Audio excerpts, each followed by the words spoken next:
The Black Hills of South Dakota are known for their breathtaking landscapes, towering granite peaks, and deep, mysterious forests. But beneath the beauty of this area lies a history darker than anyone could imagine. People come from all over to hike, camp, and admire the natural wonders of the land. But few know the true story of the 1995 murders, an event that shook the state, left a community grieving, and birthed a mystery that has never truly been solved. I am Liam, a park ranger here in the Black Hills, and I have spent years guarding the land, knowing its every curve, its every shadow, and its every secret. I thought I knew everything about this place, but the truth was that some things were hidden so deep that they were buried even under the weight of time. I never planned to go looking for the past, but the past, it seems, had a way of finding me. In 1995, 3 young hikers, Rachel, David, and Luke, set out into the Black Hills for a weekend camping trip. They were all from a nearby town, excited to explore the remote areas of the forest. They didn't know it then, but they would never return. Days passed without a word from them, and when their bodies were finally discovered, it was clear that something beyond the natural had taken place. The local authorities quickly concluded that the deaths were the result of a random act of violence, a possible bear attack, or perhaps a deranged killer on the loose. But there were whispers, rumors, stories of strange occurrences in the area long before that tragic day. Some believed the land itself had its own secrets, ancient ones, waiting to be uncovered. I grew up hearing those stories. As a kid, I didn't pay much attention to them.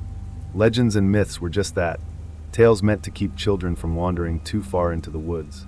But as an adult, and now as a park ranger, I've come to realize that not everything can be explained away with logic or science. When I first joined the Park Service, I thought I was signing up for a simple job. I'd patrol the trails, keep the visitors safe, and ensure that the forest stayed pristine. But the deeper I went into the wilderness, the more I felt something watching, something waiting in the shadows. I thought it was just my imagination, but when I started to uncover remnants of the past, I realized there was something much darker at work. The 1995 murders were never fully solved. The police couldn't find a solid suspect, and the case grew cold. Over the years, the official narrative became one of convenience. People moved on, but I couldn't. I've been haunted by those deaths, especially as I've uncovered strange details about their final days. The more I learned, the more it became clear that the truth was being suppressed. No one wanted to talk about it, and the families of the victims were left in the dark, searching for closure. I'm not one for conspiracies, but as I stood at the foot of the Black Hills every day, something nagged at me. What if those deaths weren't just random acts of violence? What if there was something more sinister at play? What if there were forces beyond human control, something ancient, something dark, that had claimed those lives? It was this question that kept me up at night, pushing me to search deeper, beyond what I'd been told. As a park ranger, my job was to keep people safe, to understand the land. But what do you do when the land itself seems to hold dark secrets? What do you do when the creatures that roam it seem to be more than they appear? It wasn't long before I stumbled upon something I wasn't supposed to find. A hidden journal, buried in the remains of an old cabin deep within the forest, told a different story about the events of 1995. The journal, written by a man who had lived in the area for decades, detailed strange happenings in the days leading up to the murders. He spoke of eerie lights in the sky, of creatures that didn't belong, and of voices that seemed to echo through the trees. At first, I thought it was just the ramblings of a man who had spent too much time alone in the woods, but as I read on, I realized there was something there, a truth buried deep within the pages. The more I investigated, the more connections I began to make. I found old records, obscure references to disappearances in the area, and rumors of a hidden sect that had lived in the hills long before the first settlers arrived. It seemed like the Black Hills held more than just natural wonders. The land was steeped in ancient rituals, some that had been lost to time, and others that had never been forgotten. But what does this all have to do with the murders in 1995? What connection did these dark forces have to the innocent hikers who were tragically taken that year? I couldn't yet say, but I was determined to find out. There are still those who will tell you that the murders were simply the work of a lone predator, someone who saw an opportunity and took it. But the more I learned, the more I realized that this wasn't the full story. The Black Hills hold a darkness that few understand, and those who venture into the heart of its forests are never quite the same. In the coming days, I will reveal more of what I discovered. The truth about the murders in 1995, the secrets that were hidden for so long, and the forces that were at work in the Black Hills. But be warned, this is no ordinary tale of crime. This is a story of things that should never be uncovered, of mysteries that were never meant to be solved. Prepare yourself for a truth that is far darker than you could ever imagine. The Black Hills of South Dakota are as breathtaking as they are mysterious. Towering pine trees shroud the landscape, and the air is thick with the scent of damp earth and pine needles. Hidden amongst the dense foliage are forgotten cabins, old mining tunnels, and ancient remnants of a time long past. For many, the Black Hills are a natural haven, a place to escape the chaos of the world and find solace in the untamed beauty of the wilderness. But for those who know the land's true history, the area is a web of shadows, secrets, and things better left undisturbed. As a park ranger, I've spent years walking the trails, learning the forest, and becoming intimately familiar with every nook and cranny of the Black Hills. But the deeper I ventured into the forest, the more I realized that the land was not simply a place of tranquility. It was a place that hid dark stories and whispered secrets. I first joined the National Park Service out of a desire to protect and preserve this beautiful land. The idea of working in the Black Hills, with its diverse wildlife, rich history, and pristine environment, seemed like the perfect job for me. But it wasn't long before I began to sense that the Black Hills were more than just a natural paradise. They were alive in ways I could not explain.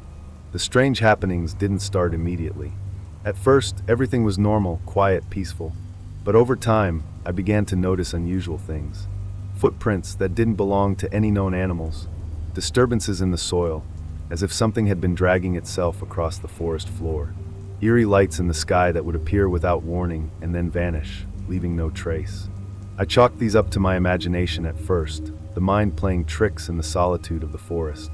But when I began to find strange symbols carved into trees and rocks, symbols that looked like nothing I had seen in any history book, I started to realize that there was something much older and far more mysterious at play.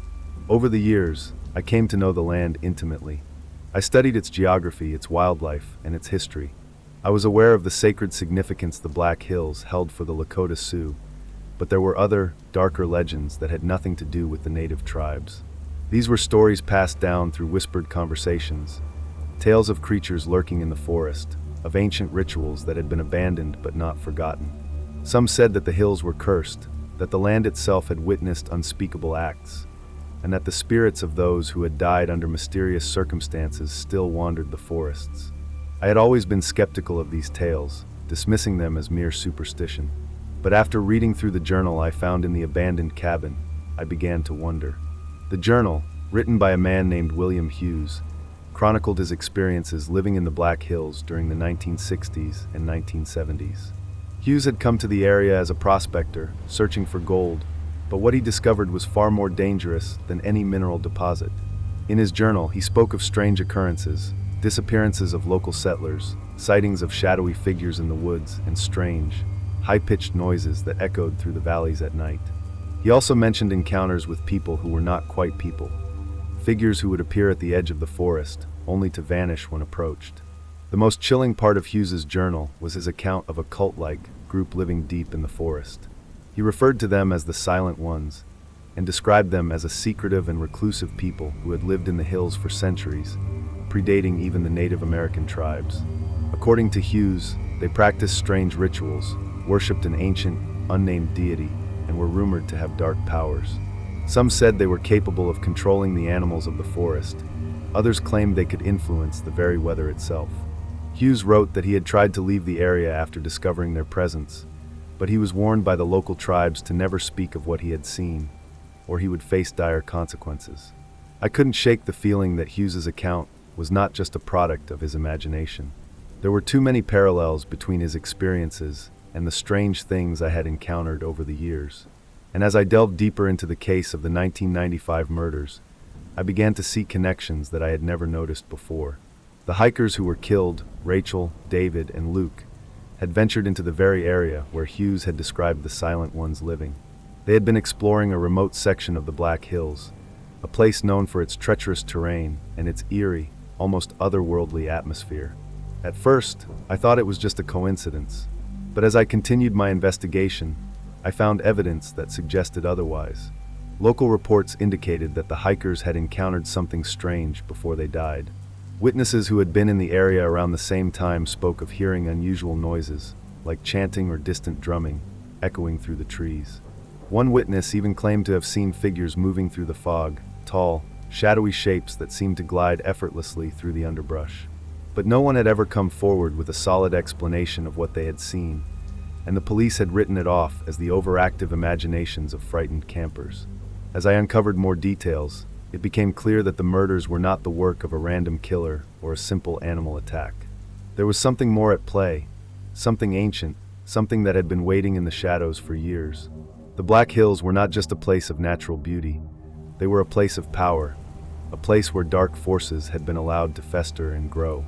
I couldn't help but feel that the land was trying to tell me something. The strange events of 1995 were not just isolated incidents. They were part of a much larger, more terrifying story. And if I wanted to uncover the truth, I would have to venture further into the heart of the Black Hills, where the land's darkest secrets were buried, waiting to be unearthed. I had been a skeptic for most of my life, but I could no longer deny what was unfolding before me. The Black Hills were more than just a place of natural beauty. They were a place of ancient power, and I had unknowingly become part of a story that stretched back centuries. A story I could no longer ignore. The moment I stepped deeper into the Black Hills of South Dakota, I felt a shift in the air. It wasn't just the temperature that dropped or the scent of pine and earth growing heavier. It was as if the very land around me was awake. I'd been in the wilderness for years, yet there was something different this time. Maybe it was the weight of the history that had accumulated in this place, or maybe it was something far darker. But I couldn't ignore the unease that grew as I moved further into the heart of the forest. Rachel, David, and Luke were the latest victims in a long line of disappearances and untold tragedies within these hills. On the surface, their deaths seemed like another unfortunate incident, perhaps a result of poor judgment or the dangerous terrain.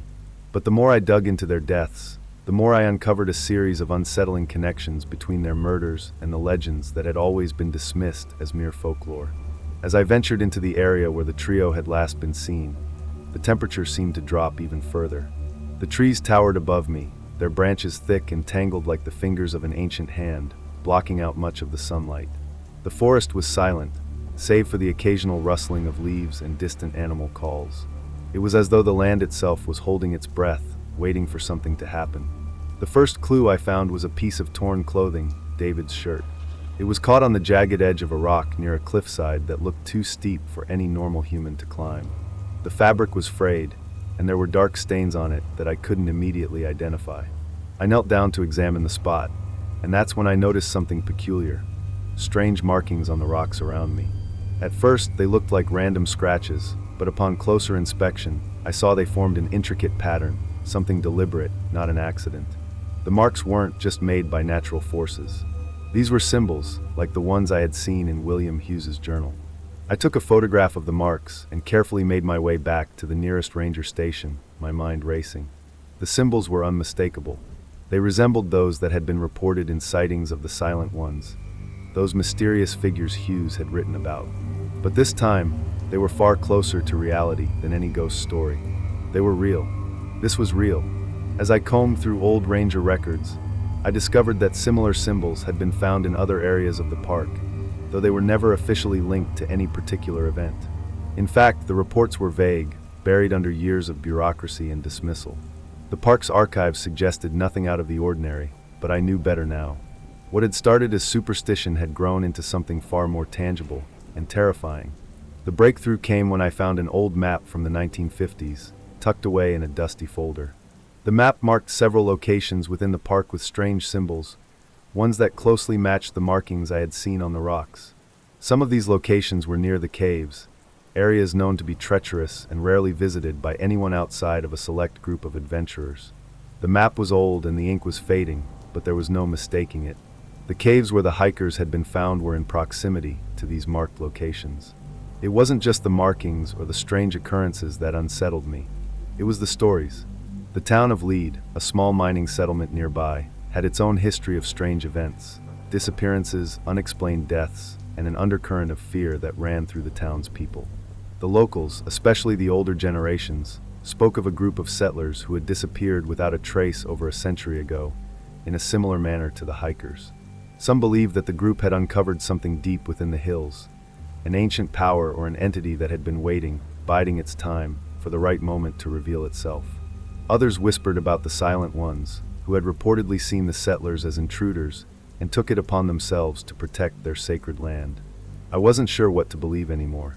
The rational part of me wanted to dismiss these stories as mere superstition, to chalk them up to the kind of folklore that arises in isolated communities. But every new piece of evidence I uncovered pointed to something far darker. The land itself seemed to be alive with memories, and its past was one of violence, secrets, and things better left untouched. The next night, as I continued my investigation in the woods near the caves, I heard it.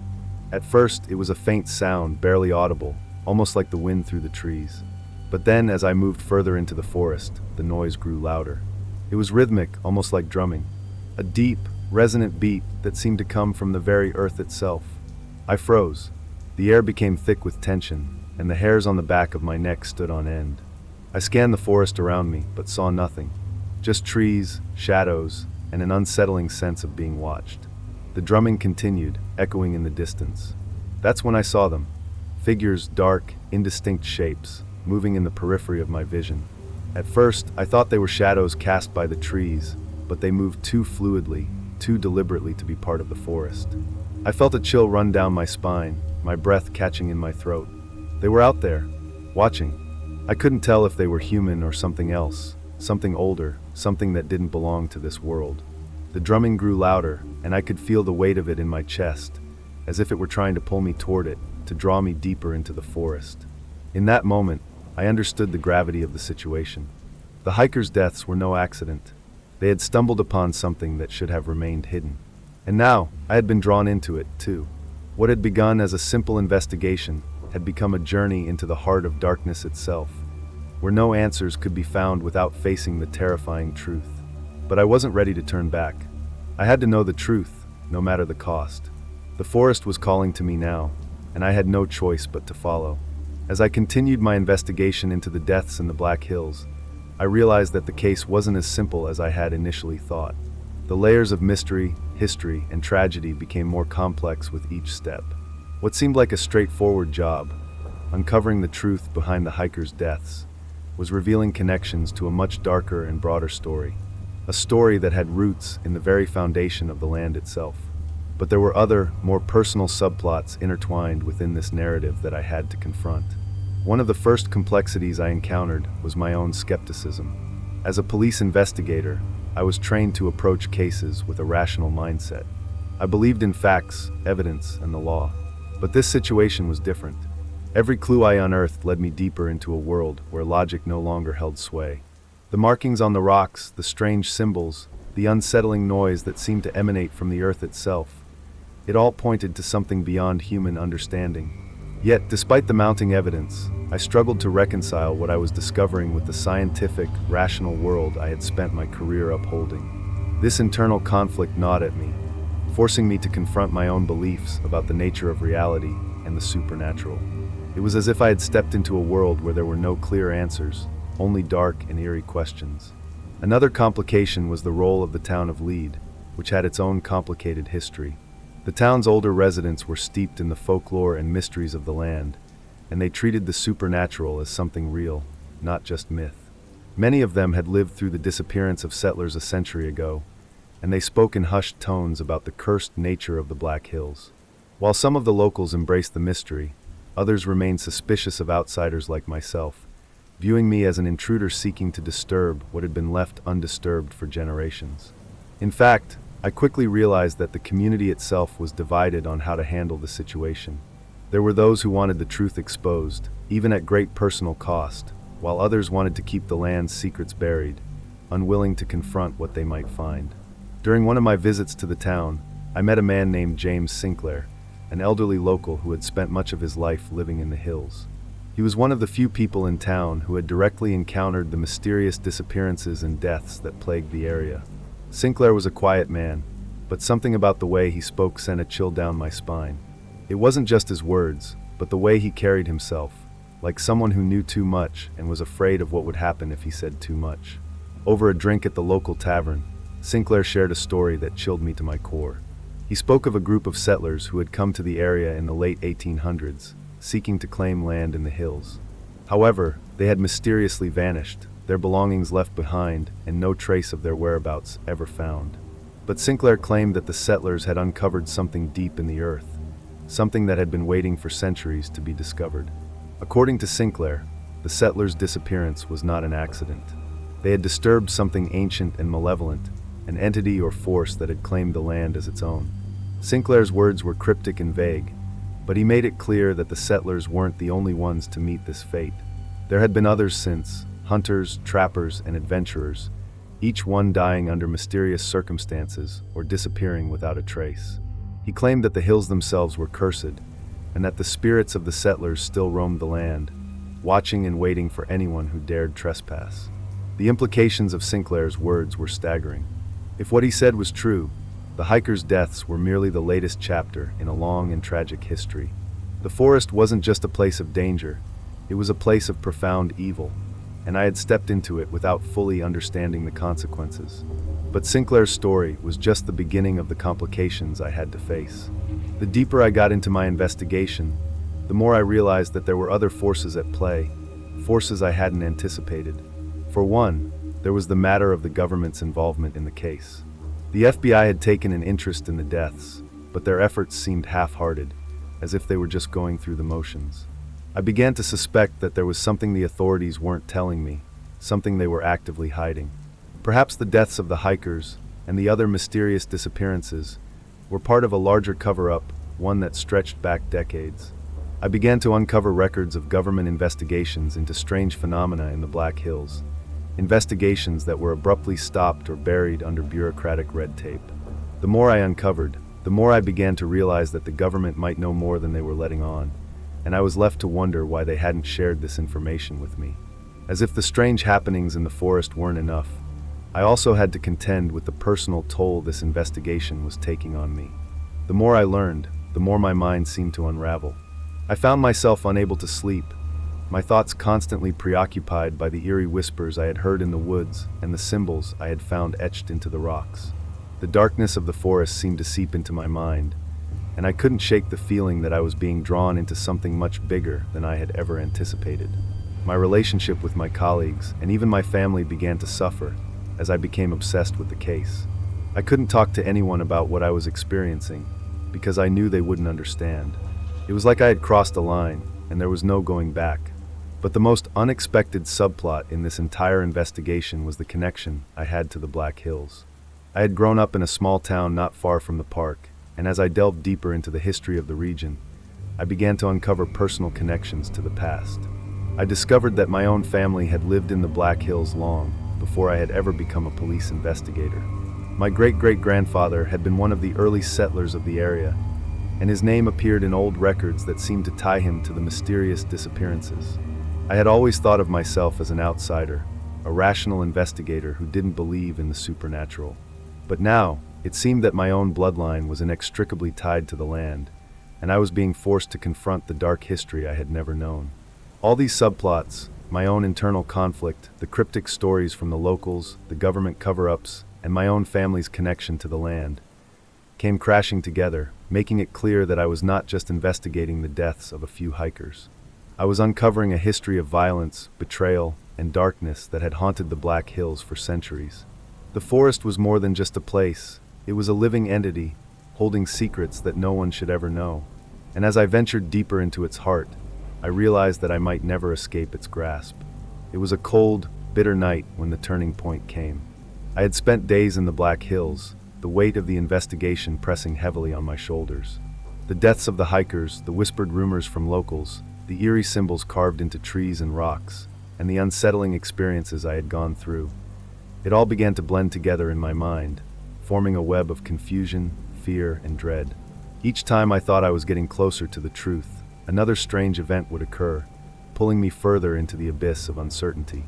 I was standing at the edge of the forest when I felt it, a strange sensation crawling over my skin. The hairs on the back of my neck stood up, and the air grew thick, as if the very atmosphere had changed. It wasn't just the chill of the wind. No, this was something deeper.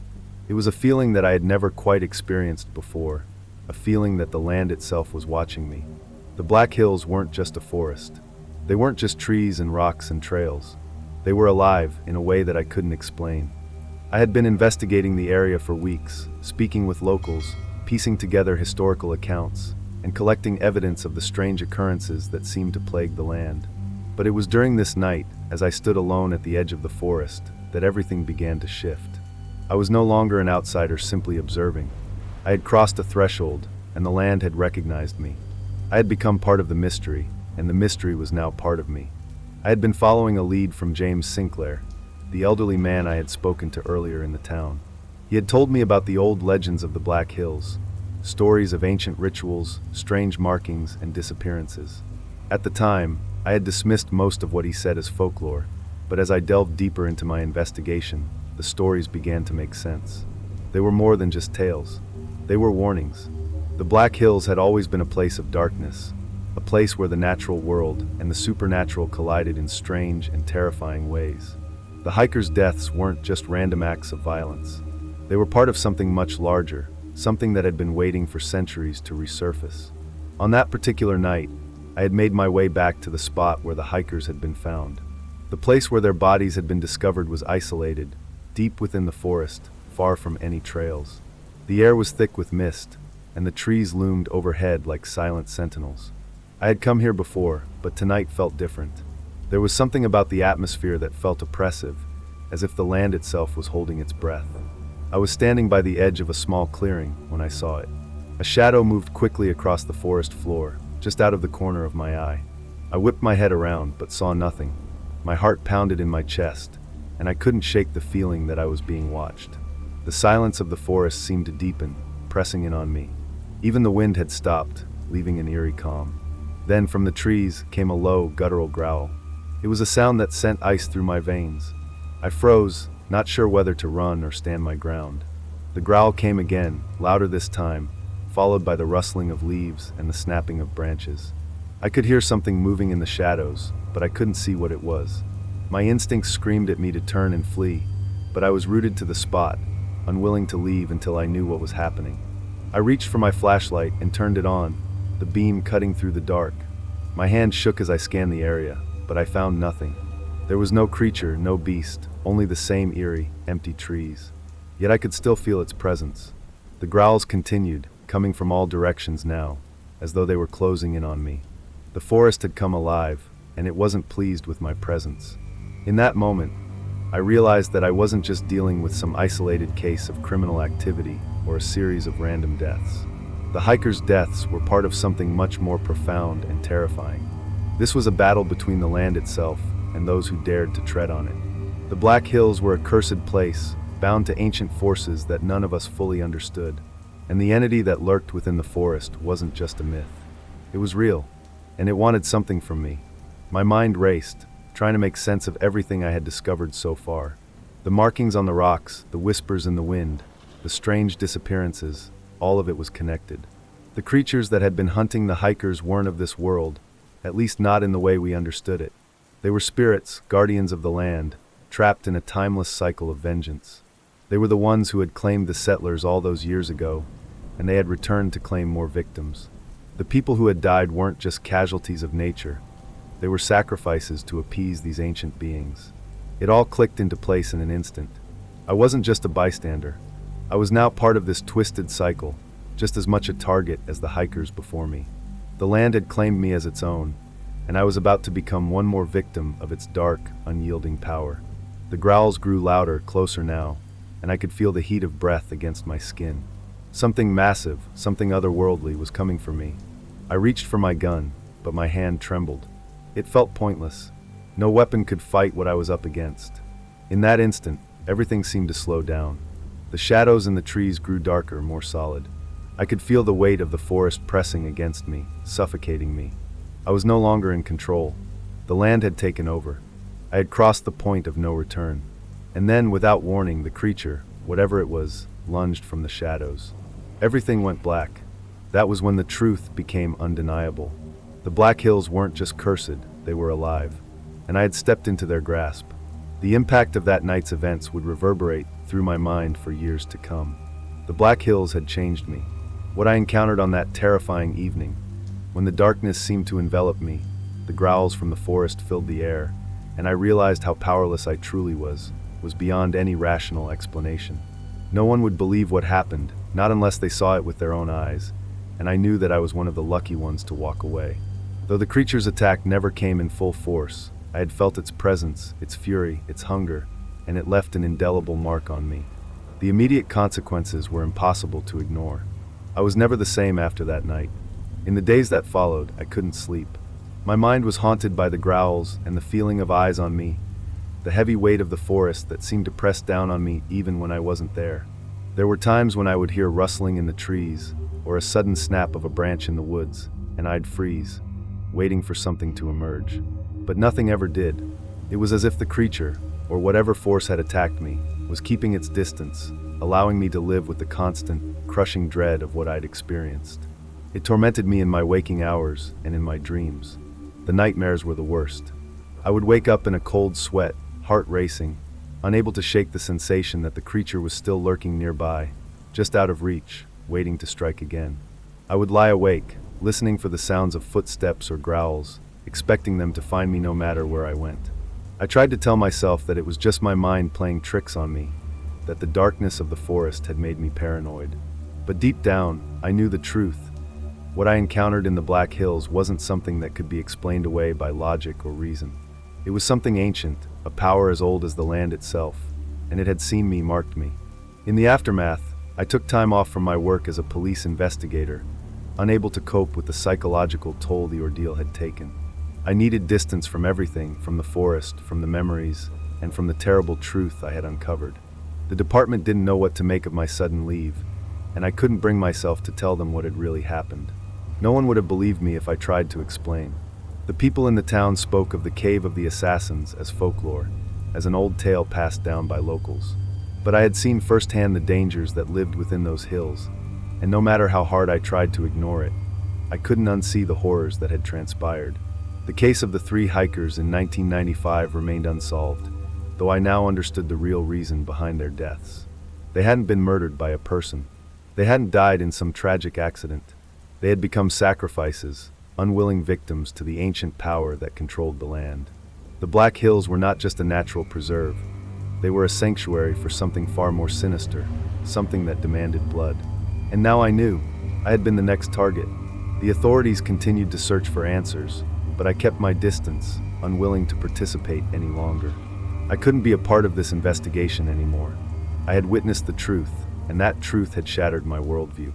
No amount of evidence or rationalization could undo what I had learned in those woods. And yet, in my isolation, I couldn't escape the nagging feeling that something still wanted me. The creature, or whatever it was, had shown me its power. It hadn't killed me, but it had claimed me as one of its own. I knew that it was only a matter of time before I would be drawn back into the Black Hills. I had seen enough to know that there were forces at work there that no man could control or even understand. A strange sense of guilt gnawed at me. I had failed to protect those hikers. I had failed to stop whatever it was that haunted those woods. They had trusted me, even if they didn't know it, and I had let them down.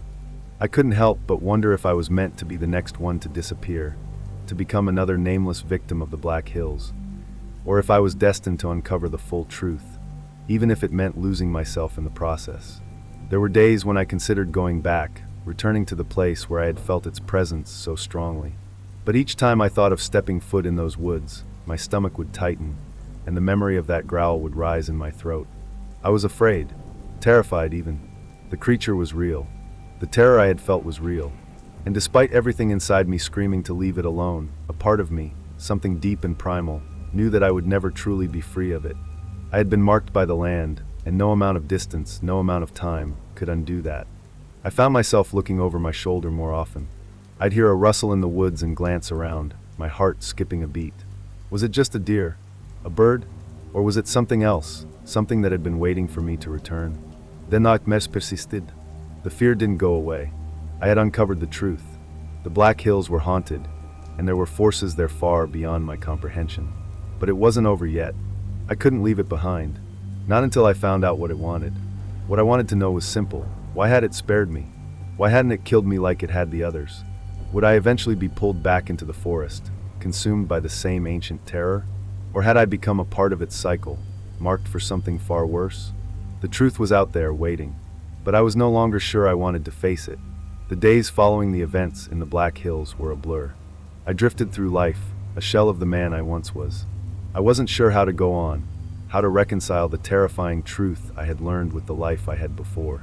The night in the woods had forever altered me. I had always prided myself on my logical mind, my ability to solve cases and separate fact from fiction. But the events I witnessed in the Black Hills defied everything I had ever believed in. The world I thought I understood was no longer the one I inhabited. Initially, I tried to suppress the memories, bury them in the back of my mind where they couldn't cause me pain. I went back to work, tried to pick up the pieces of my life as if nothing had changed. But every night, I'd lie awake in bed, the silence of my apartment too loud, the weight of the terror still clinging to me. The growl in the forest, the feeling of something ancient and malicious watching me. Those memories wouldn't let me go. I was haunted by them. It wasn't just the memories that tormented me, it was the guilt. I had been there to protect those hikers, to safeguard the land, and yet I had failed. They were dead, and I had no answers to offer. The case of their deaths remained open, but I knew the truth that no one else did. The Black Hills were not just a place of natural beauty. They were a place of darkness, of something far beyond the realm of human understanding. And I had walked away from it, survived it, but the knowledge of it remained with me like a wound that wouldn't heal. The fear I felt was constant, like a shadow at my back. Every step I took, I expected to see something lurking just out of sight, waiting for me. Every sound in the night, every rustle in the trees, sent my heart into overdrive. I had been marked by whatever force inhabited those hills, and the knowledge that it could come for me at any moment filled me with dread. The uncertainty of whether I had truly escaped, or whether it was only biding its time to strike again, ate at me every day. But over time, something inside me began to change. I couldn't keep living in fear. I couldn't let the terror dictate my every move, my every thought. I had always prided myself on my ability to solve problems, to bring justice to those who couldn't protect themselves, and I realized that I had to apply that same resolve to my own life. The forest, the creature, the mystery, it was all bigger than me. But I had learned something important. I had the power to confront it. It wasn't about understanding the creature or defeating it. It was about facing my own fears, about confronting the darkness that I had so desperately tried to avoid. I started small. I went for walks in the woods again, though I could barely suppress the anxiety that washed over me every time I stepped into the forest. The trees felt different now, the shadows longer, the air heavier. I had learned to respect the power of the unknown, the forces that existed beyond my comprehension. But I also had to learn to coexist with it, to find a way to live without letting it consume me. I began to focus on the things I could control, my mind, my reactions, my ability to remain grounded in the face of fear. I meditated, worked on staying calm when panic threatened to rise. I spent hours retracing my steps in the Black Hills, walking the trails, not in search of answers, but in search of peace. I wanted to reclaim that part of myself I had lost when I faced the creature. I wanted to prove that no matter how terrifying the world could be, I could face it and walk through it unbroken. At first, it was incredibly difficult. The memories would return, unbidden, and I would freeze in place, my body rigid with fear. But I kept going, kept walking, kept pushing through the discomfort. Slowly, the memories became less vivid, less powerful.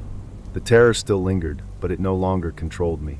I was learning to live with it, to understand that fear was a part of who I was now, but it didn't have to define me. There were setbacks, of course. There were days when the weight of everything would come crashing down, when the fear would feel insurmountable. But each time I managed to push through, I grew stronger. I learned that growth wasn't about erasing the past. It was about accepting it, understanding it, and finding a way to move forward despite it. My work began to feel more meaningful again.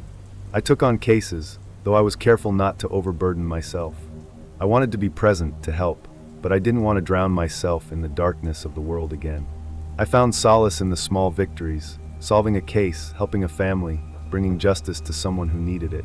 The work wasn't as fulfilling as it once was, but it was enough to keep me grounded, to keep me from falling back into the abyss that the Black Hills had opened. Through it all, I realized that I would never truly be the same. The man who entered those woods was not the same man who walked out. I had seen things no one else had, learned truths that had shattered my worldview. But that didn't mean I was broken. I had survived, and that survival had given me the strength to continue, to keep going despite the fear and the uncertainty. In the end, Overcoming wasn't about defeating the creature or uncovering all the answers. It was about learning to live with the unknown, with the darkness, and still finding the courage to walk forward. The Black Hills had taught me that fear was inevitable, but it didn't have to rule my life. I had come to understand that life was about finding balance. In the midst of the terror, there was still beauty, still purpose, still light. And as I continued to walk the path I had chosen, I knew one thing for certain. I would face whatever came next, no matter how terrifying, because I had already conquered the greatest fear of all, the fear of living in the shadow of what I didn't understand. As the days passed since my last visit to the Black Hills, I felt the weight of the lingering unknown pressing heavier against my chest. I had tried to ignore it, to convince myself that my mind was playing tricks on me, but deep down, I knew the truth. There was something out there, something far beyond my comprehension, and it wasn't going to let me go that easily. The tension was palpable, building slowly, quietly, like the rumble of thunder before a storm. My determination to understand, to confront whatever had haunted those hills, had been growing steadily. There was no turning back now. I wasn't just going to pretend I hadn't seen the unexplainable. I wasn't going to live in fear, hoping the creature would never find me again. No, I was going to find it, end it, if I could, or at least confront it on my own terms. But before I could take that step, I needed to prepare. The forest, the Black Hills, had its own rules, its own dangers, and this time I wasn't going in blind. I had learned a lot from my first encounter. I understood more about the creatures, the terrain, and the eerie way the place seemed to shift and change around me. There was no doubt in my mind that this was not a simple animal encounter. This was something supernatural, something ancient. And for all my training as a law enforcement officer, nothing in my career had prepared me for something like this. I knew I couldn't do it alone, so I reached out to people who might be able to provide some insight. The first person I contacted was a local historian, someone who specialized in the folklore and legends of the area. He'd been fascinated by the myths surrounding the Black Hills for years, and while I didn't know if I could trust all of it, I needed information, any kind of information, that could help me make sense of what I was about to face. The historian was more than willing to meet. When I arrived at his home, he had an old map of the area laid out on his table, along with a pile of books that seemed to be older than anything I had ever seen before.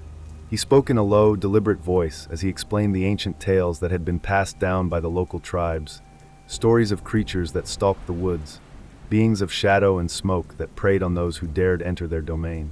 "There are things in those hills," he said quietly, his voice carrying a heavy weight, "things that have been there long before we arrived. They are older than any civilization we know." I listened intently, absorbing every word. He told me of spirits, of guardian creatures, and of forgotten gods that roamed the land. Some of the stories were almost laughable, but others, they sounded eerily familiar, as though they matched the descriptions of what I had encountered. The more I heard, the more I understood that I wasn't facing a simple predator, but something that had been woven into the fabric of the land itself. Something that didn't just want to kill, it wanted to consume, to erase. After hours of conversation, I left the historian's home feeling both enlightened and unnerved. The tales I'd heard were chilling, and they painted a picture of the Black Hills as a place not just of natural beauty, but of ancient, unknowable forces that shouldn't be trifled with. I knew then that my next steps needed to be carefully calculated. I would need supplies, more than I'd originally thought. A simple weapon wouldn't do. I would need tools, technology, and preparation for the unknown. The first step was to gather the right gear. I contacted a few colleagues, survival experts who specialized in remote wilderness expeditions. I was no rookie in the field, but this was different. These were not just grizzly bears or wolves I would be contending with, they were forces of nature itself.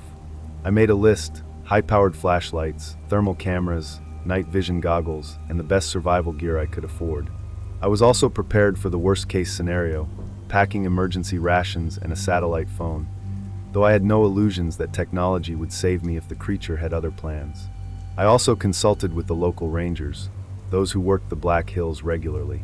While they weren't open to discussing the more supernatural aspects of the forest, they knew the land, the danger it posed, and the secrets it kept.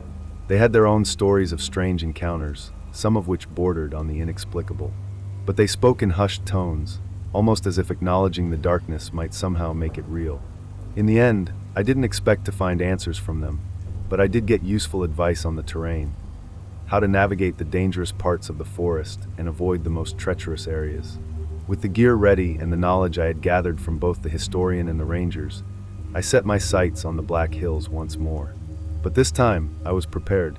This time, I was going to do things differently.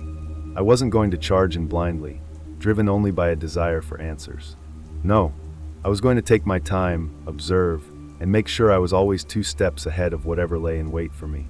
The night before I left, I stood in front of the map of the area, tracing my fingers along the trails and the landmarks. I marked the places where the disappearances had occurred, the strange phenomena reported by hikers, and the areas where the rangers had warned of increased animal activity. As I studied the map, a part of me felt the tension grow again, the fear creeping in, but I pushed it aside.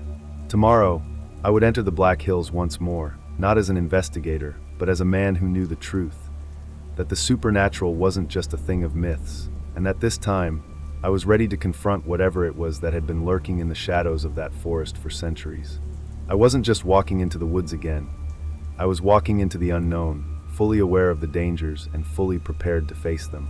The Black Hills loomed before me, their jagged peaks silhouetted against the early morning sky.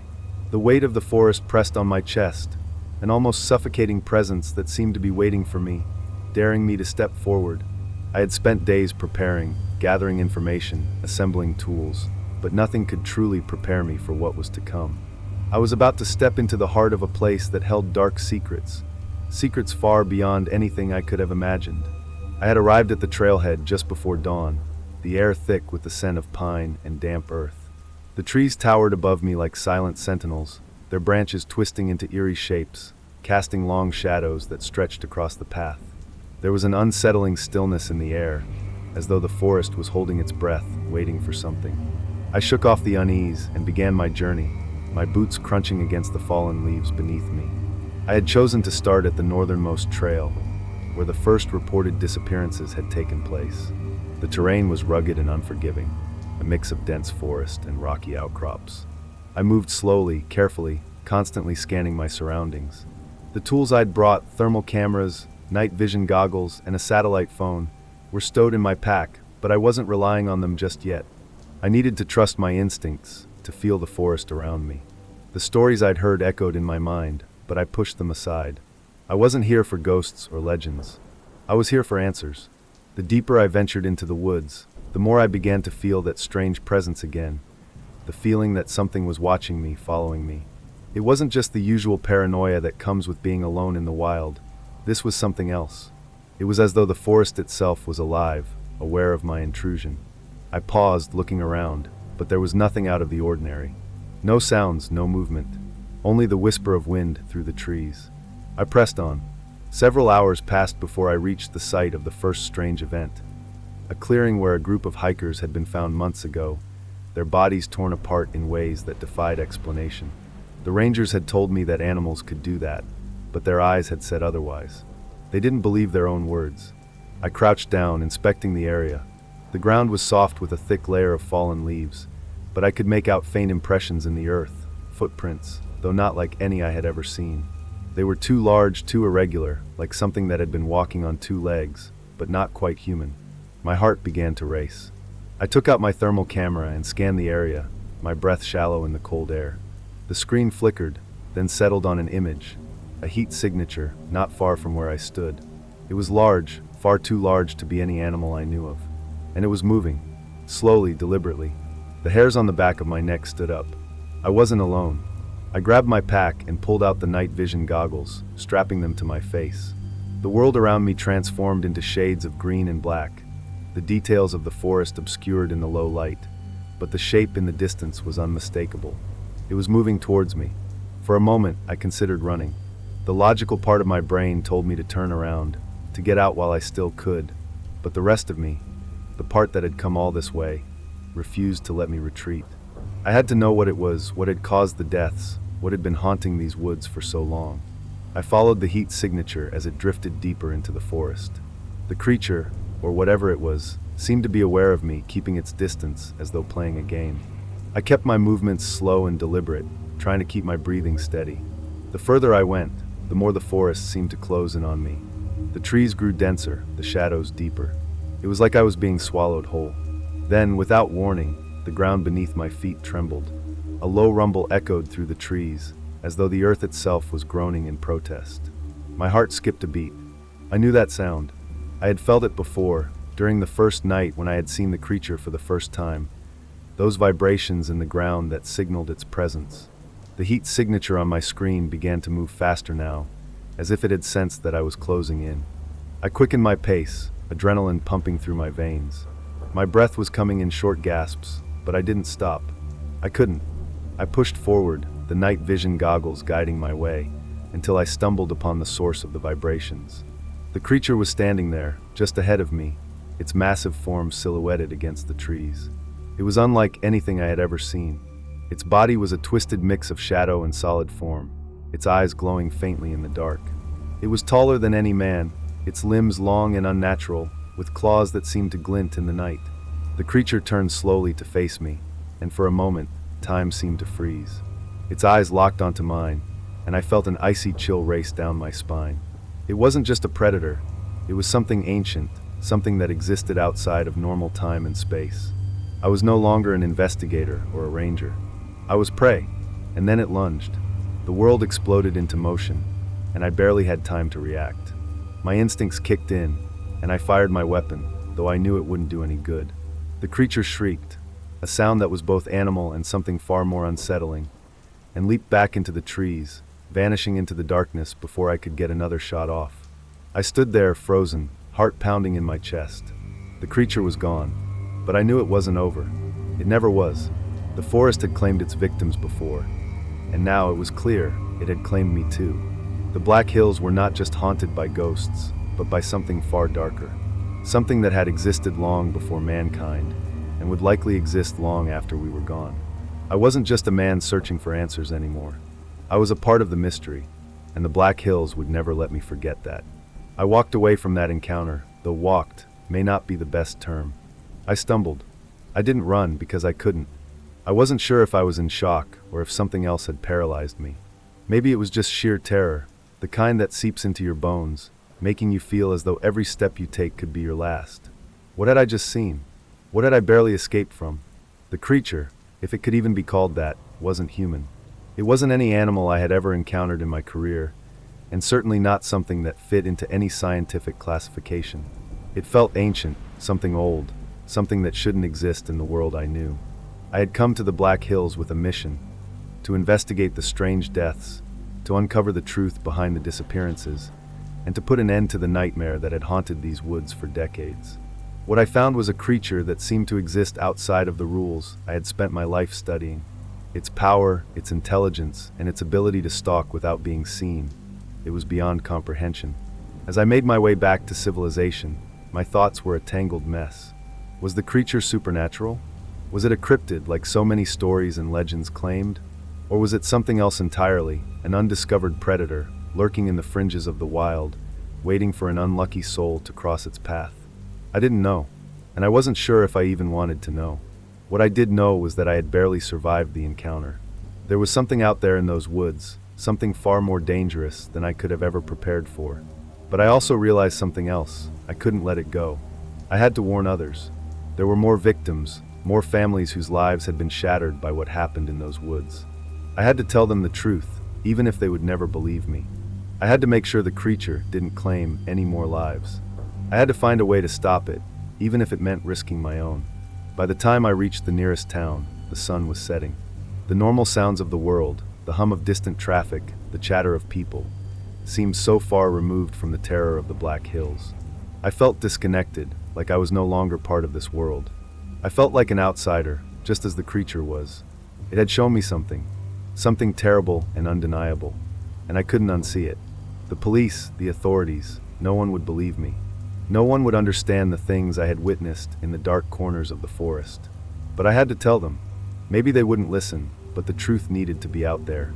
And if I had to spend the rest of my life trying to expose the creature for what it was, then that's what I would do. I stood at the edge of the Black Hills, looking back at the dark silhouette of the trees. They held secrets that would likely remain buried for as long as time itself. But I would carry them with me forever, because the woods, that night, had shown me something that I would never forget. And as I walked away, I couldn't help but feel like I was being followed. Not by any man or animal, but by something older. Something that would never leave me. The Black Hills had claimed me too. But I would not rest until I uncovered the truth. Because that was the only way I could honor the victims, and maybe, just maybe, find a way to stop it from happening again.